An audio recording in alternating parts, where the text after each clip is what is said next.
Hello friends, நம்ம bakery ஸ்டைலில் 1 kg வெண்ணிலா sponge cake எப்படி பண்ணலான்னு பார்க்கலாமா?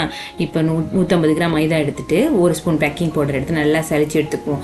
இப்போ கொஞ்சமாக உப்பு சேர்த்து அதை கூட ஆட் பண்ணிவிட்டு ஒரு பவுலில் 6 முட்டையை உடச்சி ஊற்றி அதை நல்லா பீட் பண்ணி எடுத்துக்கலாம்.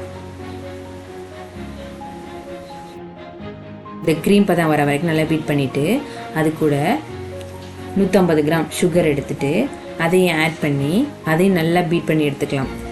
பீட் பண்ணிவிட்டு நல்லா க்ரீம் பதத்தை வர வரைக்கும் நல்லா பீட் பண்ணிவிட்டு அது கூட 1 ஸ்பூன் வெனிலா எசன்ஸை சேர்த்து அதையும் நல்லா மிக்ஸ் பண்ணி விட்டுக்கலாம். இப்போ நம்ம ட்ரை இன்க்ரீடியன்ஸ் சளிச்சு வச்சுருக்கோம் இல்லையா, அதையும் இது கூட கொஞ்சம் கொஞ்சமாக சேர்த்து அது நல்லா கரண்டி வச்சு நல்லா கெட்டிப்படாமல் ஸ்லோவாக நல்லா கிண்டி விட்டு அப்புறமா பீட்டர் வச்சு நல்லா பீட் பண்ணி நல்லா பேட்டர் நல்லா பதம் வர வரைக்கும் நல்லா பீட் பண்ணிவிட்டு இந்த பதம் வந்தவுடனே நம்ம ஒரு பேக்கிங் பேன் எடுத்துகிட்டு அதில் பட்டர் ஷீட் போட்டுக்கலாம். அல்லது என்கிட்ட பட்டர் ஷீட் இல்லை பட்டர் தடவி வச்சுக்கிறேன். இப்போ அவனை 10 மினிட்ஸ் ப்ரீஹீட் 170 டிகிரியில் ப்ரீஹீட் பண்ணி வச்சுக்கிறேன். அதை உள்ளே வச்சுட்டு இப்போ 35 மினிட்ஸ் நல்லா செட் பண்ணிவிட்டு இப்போ 35 மினிட்ஸ் கழிச்சு எடுத்தால் ஒரு அருமையான வெள்ளா ஸ்பாஞ்ச் கேக் ரெடி. இது எப்படி டெக்கரேட் பண்ணுறேன்னு நெக்ஸ்ட் வீடியோவில் பார்க்கலாம். தேங்க்யூ, பாய்.